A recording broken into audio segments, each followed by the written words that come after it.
سيئات أعمالنا من يهده الله فلا مضل له ومن يضلل فلا هادي له أشهد أن لا إله إلا الله وحده لا شريك له وأشهد أن نبينا محمدا صلى الله عليه وعلى آله وسلم يا أيها الذين آمنوا اتقوا الله حق تقاته ولا تموتن إلا وأنتم مسلمون يا أيها الذين آمنوا كتب عليكم الصيام كما كتب على الذين من قبلكم لعلكم تتقون وقال رسولنا صلى الله عليه وسلم فإن أصدق الحديث كلام الله خير الهدى هدى نبينا محمد صلى الله عليه وعلى آله وسلم شر الأمور محدثاتها فإن كل محدثة بدعة وكل بدعة ضلالة وكل ضلالة في النار. Masyarakat muslimin, bapak-bapak, saudara-saudara sekalian, serta anak-anakku yang saya cintai, yang saya muliakan. Alhamdulillah, kita memuji dan bersyukur kepada Allah bahwa pada hari ini, hari Jumat, kembali kita hadir di masjid kita sebagai bentuk perwujudan dari keimanan kita kepada Allah Azza wa Jalla. Tentu yang hadir adalah orang-orang yang beriman, yang menunjukkan imannya dengan ketaatan dan ditunjukkan ketaatannya dalam bentuk amalan, datang mendengarkan khutbah Jumat, kemudian nanti insyaallah kita lanjutkan dengan salat berjamaah 2 rakaat. Jamaah-jamaah yang berbahagia, Allah Subhanahu wa taala memuliakan waktu lebih daripada waktu-waktu yang lain. Allah memuliakan bulan Ramadan melebihi seluruh bulan-bulan yang lain dalam setahun. Allah memuliakan bulan atau malam Lailatul Qadar melebihi seluruh malam dalam setahun. Kemudian Allah memuliakan atau lebihkan hari Arafah melebihi seluruh hari-hari dalam setahun. Demikian juga Allah lebihkan hari Jumat melebihi seluruh hari-hari dalam sepekan. Ini adalah bagian dari tanda-tanda kekuasaan Allah Subhanahu wa ta'ala. Karena itulah ketika Allah lebihkan waktu itu, maka Allah juga lebihkan berbagai macam ibadah yang dilakukan pada waktu yang mulia tersebut. Tanpa terasa jamaah-jamaah yang berbahagia, sebentar lagi kita akan menyambut bulan yang agung, tahun yang agung, musim dari musim-musim perdagangan, yaitu perdagangan dengan Allah Subhanahu wa ta'ala.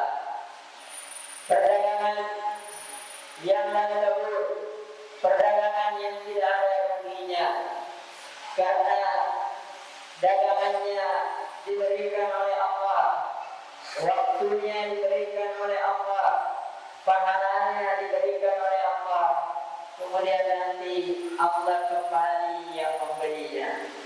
Jamaah-jamaah yang berbahagia, karena itu seorang mukmin hendaknya bergembira, bersukacita, senang ketika akan mendapatkan bulan yang mulia tersebut.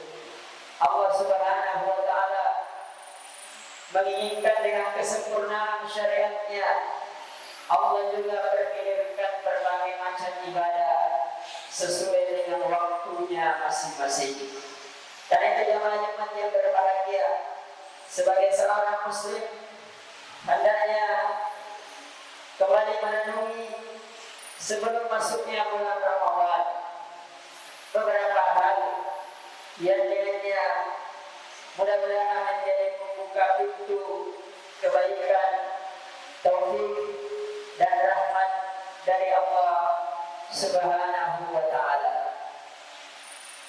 Bulan Ramadan adalah nikmat yang luar biasa bagi siapa yang mendapatinya. Bukankah setahun yang lalu mungkin ada di antara saudara-saudara kita yang bersama dengan kita datang di masjid ini di bulan Ramadan. Mungkin ketika kita nanti mendapatkan bulan Ramadan, saudara-saudara kita itu tidak bersama lagi dengan kita. Dia sudah berada di alam kubur.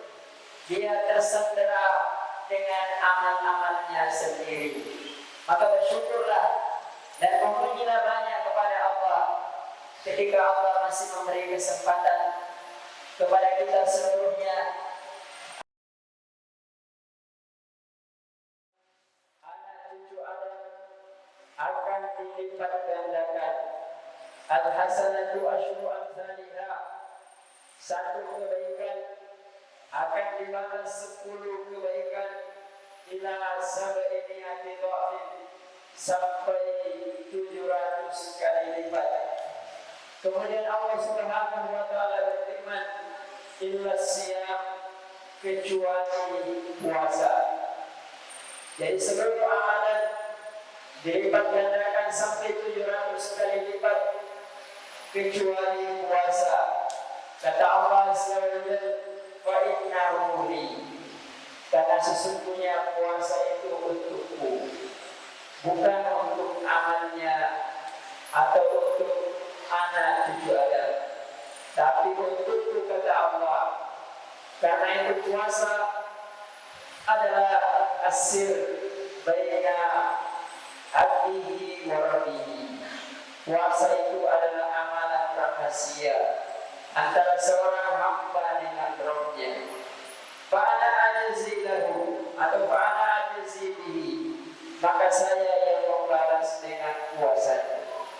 Allah tidak memberi ketentuan 10 kali lipat, 700 kali lipat, tapi Allah merahasiakan berapa kali lipat pahalanya orang-orang yang berpuasa.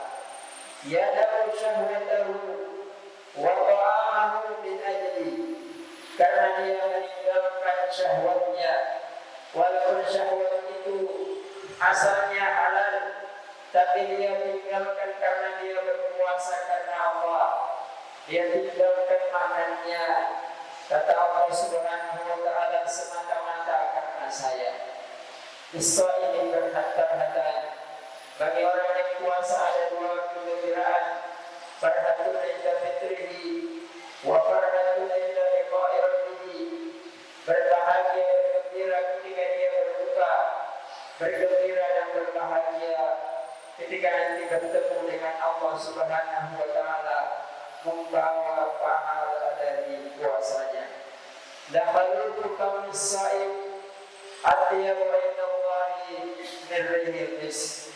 Dan bau mulutnya orang yang puasa lebih harum daripada minyak wangi yang paling harum di sisi Allah Subhanahu wa taala. Karena itu jamaah Jumat yang berbahagia, ibadah puasa adalah ibadah yang paling, atau ibadah yang termasuk ibadah-ibadah yang mudah. Allah Subhanahu wa taala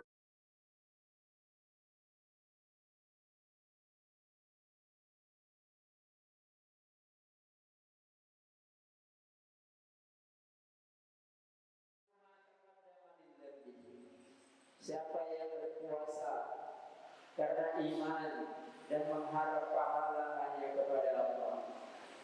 Karena asalnya semua orang itu bisa puasa, kecuali yang ada halangannya. Karena itu puasa juga telah disyariatkan pada umat-umat terdahulu, bukan umat Islam saja, menunjukkan bahwa puasa itu adalah ibadah yang mudah. kalau dia punya iman dan dia mengharap dengan puasanya hanya balasan dari Allah Subhanahu wa Ta'ala. Berbeda dengan ibadah haji. Ibadah haji orang harus datang ke Mekah pada musim tertentu, kemudian dengan biaya yang besar. Tapi ibadah puasa bisa dikerjakan di mana saja, di gunung, di tepi pantai, di daerah terpencil, bahkan di daerah yang tidak ada seorang pun manusia di situ kecuali kita yang mengaku beriman. Puasa bisa dikerjakan kalau kita punya iman dan berharap pahala hanya kepada Allah Subhanahu wa Ta'ala. Jamaah-jamaah yang berbahagia, karena itu Rasulullah Sallallahu Alaihi Wasallam menyediakan satu pintu khusus bagi orang-orang yang berpuasa. Kata Rasulullah Sallallahu Alaihi Wasallam dalam hadis Abu Hurairah radhiyallahu taala anhu, Rasulullah Sallallahu Alaihi Wasallam bersabda, "Man anfaqa zawjaini fi sabilillah, nudiya min abwabil jannah, ya Abdullah, hada khair." Siapa yang berinfak kepada suami istri di jalan Allah Subhanahu wa Ta'ala, maka akan dipanggil dari pintu-pintu surga, wahai hamba Allah, ini adalah kebaikan. Faman kana min ahli salah, barang siapa yang sering mengerjakan salat, dia suka ibadah salat, dunia min babis salat, nanti dipanggil di pintu surga dari pintu-pintu salat. Wa man kana min ahli jihad, dunia min babis jihad, kalau dia suka berperang, badannya, fisiknya kuat membela agama Allah, maka nanti dia dipanggil dari pintu surga dengan pintu yang khusus, namanya pintu jihad. Wa man kana min ahli siyam, tapi siapa yang suka puasa, apalagi kalau puasa wajib, dunia mimbar rayyan, dipanggil oleh Allah dari pintu rayyan. Nabi Sallallahu Alaihi Wasallam tidak menyebutkan pintunya dengan pintu baru siam atau baru saum, tapi dipanggil dengan panggilan yang lebih khusus, namanya baru rayyan. Kata para ulama, ini merupakan kekhususan puasa, diberi dengan nama sesuai dengan apa yang dialami oleh orang puasa, yaitu ar-rayyan, dan kata ar-ray karena sesungguhnya orang yang puasa itu lagi sangat haus, maka disiapkan pintu dari pintu-pintu surga, bukan namanya puasa, tapi nama yang lebih khusus, namanya baru rayyan.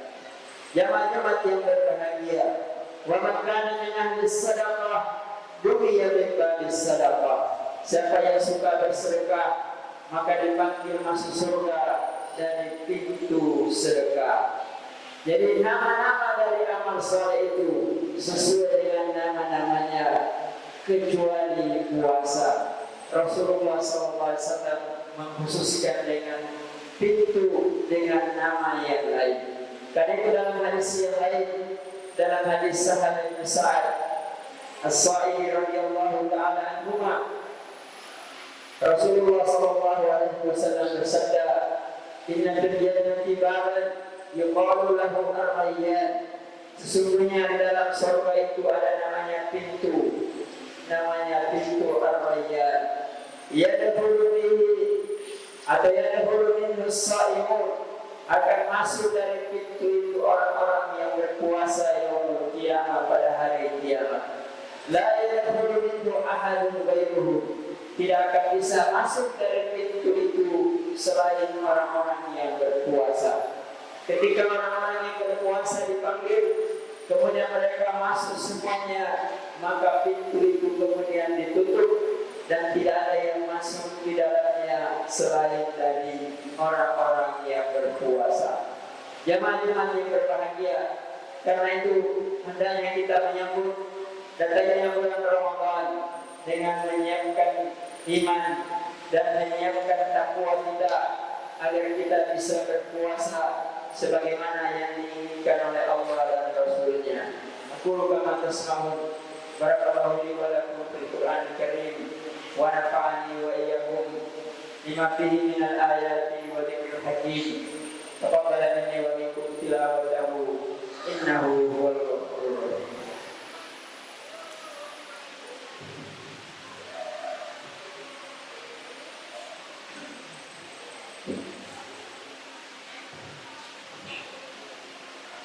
Alhamdulillahirabbil alamin. Hamdan katsiran thayyiban mubarakan fihi. Kama yuhibbu rabbuna wa yarda. Asyhadu an la ilaha illallah wahdahu la syarika lah wa asyhadu anna nabiyyana Muhammadan sallallahu alaihi wa ala alihi wasallam. Jamaah Jumat yang berbahagia, sesungguhnya seorang muslim ketika menyambut Ramadan tidak ada persiapan yang terbaik baginya kecuali sebelum masuknya Ramadan, maka dia banyak bertobat dan beristighfar kepada Allah Subhanahu wa taala. Karena sesungguhnya yang menjadi beban secara maknawi, secara rohani untuk mengerjakan ibadah adalah dosa. Dosa itu adalah beban, dan setiap orang akan merasa ringan ketika bebannya hilang. Karena itu sebelum masuknya bulan Ramadan, hendaknya beban-beban itu kita kurangi. Kalau kita tidak bisa hilangkan sama sekali, banyaklah bertobat, banyaklah beristighfar kepada Allah agar beban di pundak kita itu, apalagi di dalam hati kita itu berkurang dan menjadi ringan, sehingga kita bisa melangkah masuk ke dalam bulan Ramadan juga dengan ringan dan dimudahkan oleh Allah Subhanahu wa taala. Bukanlah persiapan Ramadan dengan banyaknya makanan dan minuman atau dengan berbagai macam fasilitas. Kalau kita lihat orang-orang yang dahulu, para nabi dan sahabatnya, dan orang-orang yang ketika mereka masuk Islam tidak mempunyai banyak persiapan, tetapi mereka bisa melakukan puasa, bisa melakukan tarawih, dan bisa melakukan amal-amal kebaikan, amal-amal soleh dalamnya dengan mudah, karena rohani mereka yang siap memasuki bulan Ramadan. Tetapi kita sekarang lebih banyak kita terbalik. Yang selalu kita persiapkan adalah persiapan fisik, persiapan materi, persiapan yang lebih banyak dilihat oleh mata, bukan persiapan yang tidak terlihat oleh mata. Padahal itulah persiapan yang lebih utama dan paling pokok bagi siapapun yang ingin mendapati bulan Ramadan. Karena itu dipanggil dengan panggilan yang paling indah, ya ayyuhalladzina amanu, wahai orang-orang yang beriman. Orang yang beriman adalah orang yang suka memohon ampun kepada Allah dengan imannya. Dia merasa bahwa dosanya banyak, kesalahannya banyak, kehilafannya banyak, maka dia ringankan bebannya dengan banyak bertobat kepada Allah Subhanahu wa taala. Dan kalau dia punya beban kepada manusia yang lain dari iri hati, dengki, hasad, dan berbagai macam penyakit yang lainnya, maka hendaknya dia bersihkan sebelum memasuki bulan Ramadan agar dia merasa nyaman bertemu dengan siapapun, apalagi ingin bertemu dengan Allah Subhanahu wa taala. Ramadan adalah bulan yang mulia, maka harus disiapkan juga dengan hati yang mulia.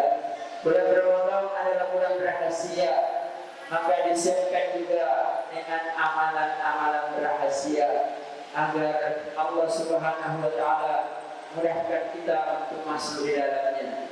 Allahumma ighfir muslimina wal muslimat wal mu'minina wal mu'minat al ahya'i minhum wal amwat innaka sami'un qaribun mujibud da'wat ya qadiyal hajat rabbana zalamna anfusana wa in lam taghfir lana wa tarhamna lanakunanna minal khasirin. Allahumma ballighna ramadan Allahumma ballighna ramadan Allahumma ballighna ramadan fi sihhatin wa afiyah. Rabbana atina fid dunya hasanah wa fil akhirati hasanah wa qina adzabannar. Ila rahimakumullah. Inna Allaha wa malaikatahu yusholluna 'alan nabi ya ayyuhalladzina amanu shallu 'alaihi wa sallimu taslima. Allahumma shalli 'ala nabiyyina Muhammad wa 'ala alihi wa ashabihi wa man tabi'ahum bi ihsan ila yaumiddin. Subhana rabbika rabbil izzati amma yasifun wa salamun 'alal mursalin wa akhiru da'wana alhamdulillahi rabbil alamin.